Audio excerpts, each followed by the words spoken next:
कमी आई है, जो कि एक खुशाइन पहलू है भारत के सियासी इस्तेहकाम और इलाकाई इस्तेहकाम के हवाले से।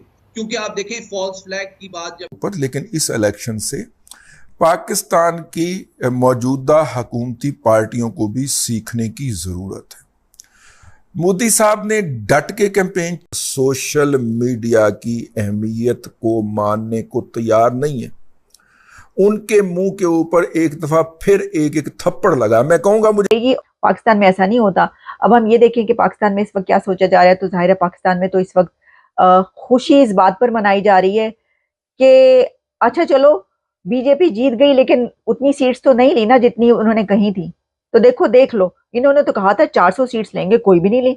दोस्तों, ये बात तो मानना पड़ेगी कि भारत के अंदर एक तारीख लिखी जा रही है और नरेंद्र मोदी जो कि इस वक्त खिताब कर रहे हैं और वो ये कह रहे हैं कि इंडिया जो है वो एक हिस्ट्री लिखने जा आज एक बार फिर जीत गया भारत की इंतहा पसंद जमात भारतीय जनता पार्टी इंतखाबात में कामयाब हो गई है और इम्कान है कि नरेंद्र मोदी एक बार फिर भारत के वजीर आजम बनेंगे। नरेंद्र मोदी साहब थर्ड टाइम प्राइम मिनिस्टर तो आ रहे हैं, ये बात तो आपको माननी पड़ेगी। देखें, ये बहुत बड़ी बात होती है थर्ड टाइम प्राइम मिनिस्टर बनना for 1.4 billion people. 1.4 billion people के लिए आपने थर्ड टाइम प्राइम मिनिस्टर बनना है। याद रखें 642 million people went to cast their votes। 642 million. Modi ji फिर से प्रधानमंत्री तीसरी बार बन रहे हैं, जो एक भारत का रिकॉर्ड है। कोई भी प्रधानमंत्री 3 बार तो आपने देखा ये छोटा सा वीडियो, आगे आप पूरा वीडियो देखेंगे। एनडीए ने फिर से 2024 के इलेक्शन में विक्ट्री हासिल कर ली है। एनडीए ने मतलब बहुमत के आंकड़े से 20-25 सीट आगे पहुंच चुके हैं। वो अभी नंबर और बढ़ सकते हैं और मोदी जी फिर से प्रधानमंत्री बनेंगे। बट वो मज़ा नहीं आया। अगर आप थोड़ा बहुत भी प्रधानमंत्री मोदी को चाहते हैं तो आपको इस जीत से वो मज़ा नहीं आएगा। बट प्रधानमंत्री मोदी कंटिन्यू अगले 5 साल के लिए प्राइम मिनिस्टर रहेंगे, ये एक बात सच है। वीडियो के लास्ट में बात करेंगे क्या गलती हुई। मैं बहुत सिंपल शब्दों में बता सकता हूँ क्या गलती हुई। और अयोध्या जैसी सीट बीजेपी हार गई, तो डेफिनेटली बहुत सिंपल शब्दों में बताऊंगा। पहले पाकिस्तान का वीडियो देखते हैं, प्लीज़ चैनल को सब्सक्राइब करेगा। मैं मिलता हूँ। ये है कि मुस्तकबिल करीब के अंदर जो अभी 1-2 दिन लगेंगे इसके अंदर। अब इस इलेक्शन से भारत का तो चलें एक जो सेकुलर फेस है वो थोड़ा सा उसने अपने आप को रीएमर्ज करने की कोशिश की है या कर रहा है, वो तो अपनी जगह के ऊपर। लेकिन इस इलेक्शन से पाकिस्तान की मौजूदा हुकूमती पार्टियों को भी सीखने की जरूरत है। मोदी साहब ने डट के कांग्रेचुलेशंस इंडिया।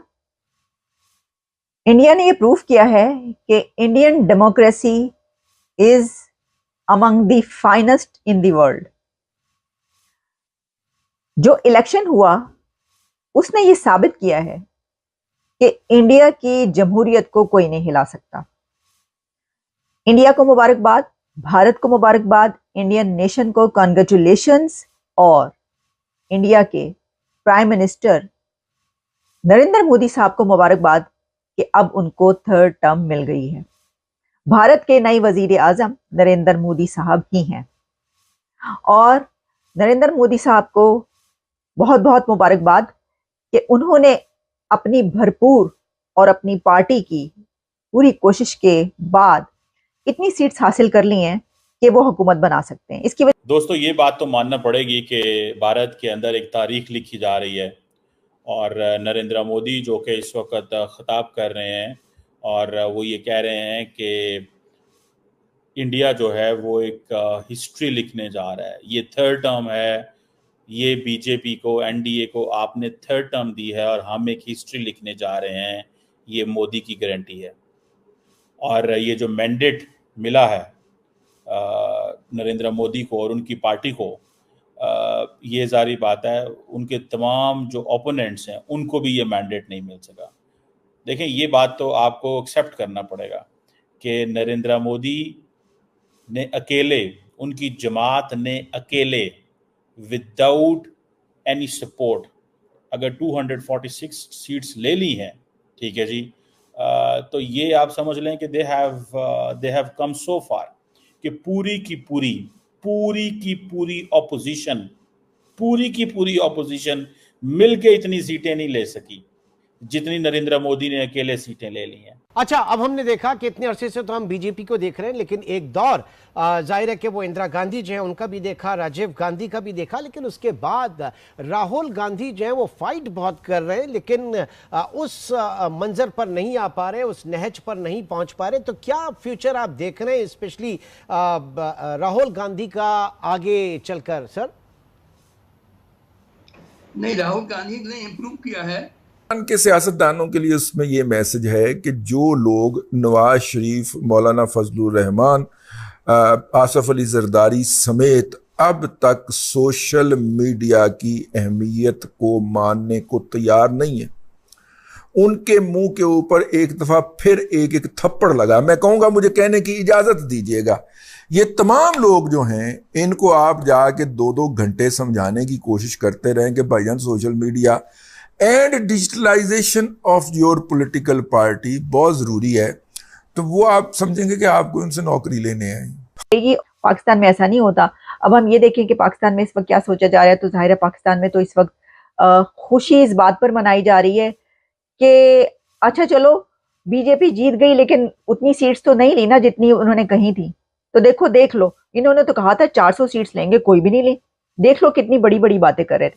भाई आपको ये खुशी मनाने से क्या होगा? ये खुशी मनाने से कोई फायदा नहीं होना पाकिस्तान के वजीर आजम को जैसे ही ये अनाउंस होता है और जो बीजेपी है वो अपनी प्रेस कॉन्फ्रेंस करती है और कह देती है कि हम हुकूमत बना रहे हैं, तो फौरी तौर पर प्राइम मिनिस्टर को मुबारकबाद देनी चाहिए। और जो मैंने पहले भी अपने एक प्रोग्राम में कहा था कि ट्रेड रेट स्टार्ट करने की कोशिश करनी चाहिए। इसकी वजह ये है कि आप ये ना सोचें कि वो जो हालात व वाक़यात हैं, पहले ताल्लुकात जिस नहज पर पहुंच चुके हैं, तो वो आगे बढ़ेंगे और आपसे सलाम दुआ करने की कोशिश करेंगे, बढ़ना आपको ही पड़ेगा। पाकिस्तान के लिए बड़ा अच्छा मौका है, वो आगे बढ़ें और हाथ बढ़ाएं और रिलेशंस बेहतर कर लें। हुआ है, लेकिन दूसरा कोई बहुत बड़ा ब्रांड ऊपर नहीं गया।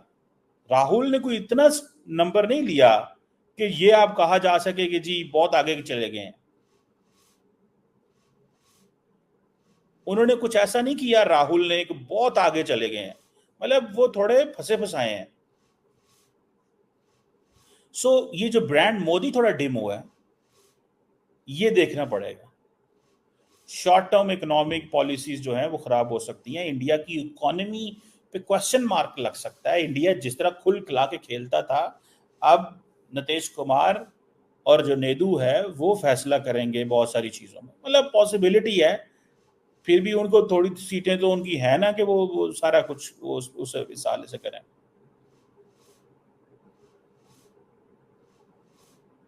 सो लेट्स सी इस हवाले से क्या चीज़ें होती हैं कि इंडिया की इकोनॉमी के हवाले से क्या रिफॉर्म्स चाहिए। लैंड एक्विजिशन के वहाँ बड़े मसले हैं, पावर सेक्टर के मसले हैं, एग्रीकल्चर के वो इश्यूज हैं। नरेंद्र मोदी बाहर जाते थे, बाहर जाके बात करके गप मार के आ जाते थे, घर में चीज़ें इंप्लीमेंट हो जाती थी। वो एक क्वेश्चन, अब that is a different question, ठीक है जी। लेकिन एक चीज़ है, कहा यह जा रहा है कि इंडिया ने पहले भी रिफॉर्म्स की हैं, लेकिन 90s में और 2000 में जो रिफॉर्म किए हैं वो कोलिशन गवर्नमेंट में किए हैं। लेकिन क्वेश्चन ये आता है कि वो तो थी कोलिशन गवर्नमेंट ये एक डिफरेंट एक सिचुएशन है। यहाँ पे स्ट्रॉन्ग मैन रूल के बाद कोलिशन आ रहा है। सो मिजाज जो है वो डिफरेंट है। लेकिन याद रखें, नरेंद्र मोदी जो है वो ये 5 साल नहीं देख रहे, नरेंद्र मोदी अगले भी 5 देख रहे हैं। दोस्तों, मेरा ये मानना है, इंडिया में कोई भी गवर्नमेंट आए, प्योर आए, आइदर वो कांग्रेस हो या बीजेपी हो, 272 का आंकड़ा वो खुद पार कर ले, उसके बाद भले वो अपने अलायंस के साथ जितनी अपनी बड़े ग्रुप को बड़ा करना चाहती, चाहे वो एनडीए हो, इंडिया हो, वो अलग बात है। उससे होता क्या है, गवर्नमेंट जो रहती है वो एक स्टिल रहती है, मजबूत रहती है, मतलब फिर उसके ऊपर इतना प्रेशर नहीं रहता है, ब्लैकमेलिंग नहीं होती है। बट हमें तो डेफिनेटली जो मोदी गवर्नमेंट ने काम किए हैं, लोग कुछ भी कहें, सबसे जटिल मुद्दे जो भारत के इतिहास के सबसे जटिल मुद्दे रहे हैं, उन पे उन्होंने उनको सॉल्व किया है। ये आप माने ना माने, ये बहुत जटिल मुद्दे थे, ठीक है।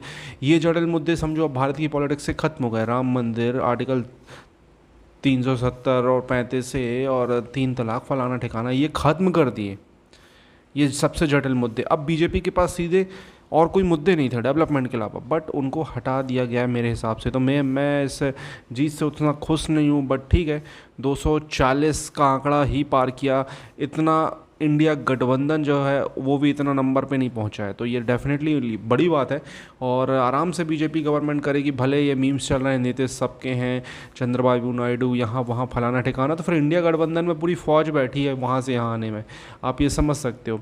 ये तो, और बीजेपी तो इस चीज़ की एक्सपर्ट है ये चीज़ करने की। तो मुझे लगता है एनडीए ग्रुप आने वाले 6 महीने 1 साल में और बड़ा हो जाएगा और सिक्योर हो जाएगा। डेफिनेटली मुझे पता है ये सिक्योर होगा, बड़ा होगा, इसमें कोई बड़ी बात नहीं है, क्योंकि वहाँ तो पूरी फौज बैठी है जो बिल्कुल, मतलब आप समझ रहे हो किस हालत में है वो लोग कि किसी तरीके से कभी तो गवर्नमेंट का हिस्सा हम बन जाएं।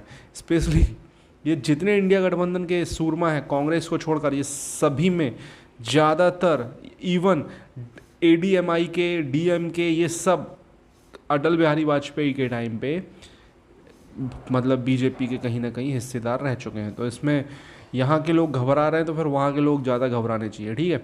बात वो है कि मोदी जी फिर से आएंगे, बट अब फैसले, मतलब आप समझ रहे हो ना, फैसले अब ले सकते हैं, कोई दिक्कत नहीं। अब मोदी जी मेरे हिसाब से, मैंने देखा है यार, एक तो मुसलमानों का एक गांव बहुत वायरल हो रहा है जो कि आजमगढ़ का था, जहाँ पे 523 आवास योजना के तहत मकान बनाए गए, सारी मुस्लिम पॉपुलेशन थी वहाँ पे। मोदी जी को 0 वोट मिले, मतलब बीजेपी को 0 वोट मिले। वहाँ से भोजपुरी के कोई निरहुआ, भोजपुरी के स्टार निरहुआ या केसारी लाल निरहुआ जिनको बोलते हैं वो थे, उनको 0 वोट मिले। तो इस तरीके से मुसलमानों ने बायकॉट किया। और उसके मुकाबले में हिंदुओं ने अयोध्या का जो मुद्दा है वो सॉल्व होने के बाद भी मोदी गवर्नमेंट को वोट नहीं दी। सोचें आप, तो कितना डिफरेंस है 2 धर्मों में।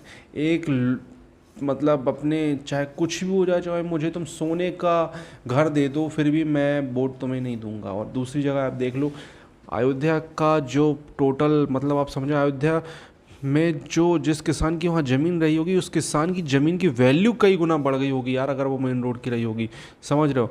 तो भी उन लोगों ने वोट नहीं दिया। अब ठीक है, क्या कह सकते हैं। और भी वीडियो आएंगे डिटेल में, मेरे से बड़े बड़े विश्लेषण करने वाले लोग बैठे हैं। मेरे अंदाजे में सिंपल से रीज़न 3-4 हैं। एक तो बहुत तेज़ गर्मी थी तो हिंदू वोटर्स गए नहीं, उनको लग रहा था कि ये चुनाव बहुत इजी है। 400 पार करके बीजेपी ने ऐसा माहौल बनाया तो उनको लगा कि ये चुनाव इजी है, कोई मेरा ये मानना है, ये भी एक बहुत बड़ी ड्रॉबैक है मेरे हिसाब से। आपको क्या कहना है इस टॉपिक पर? कॉमेंट अपनी राय दें। 272 का आंकड़ा लगातार आपका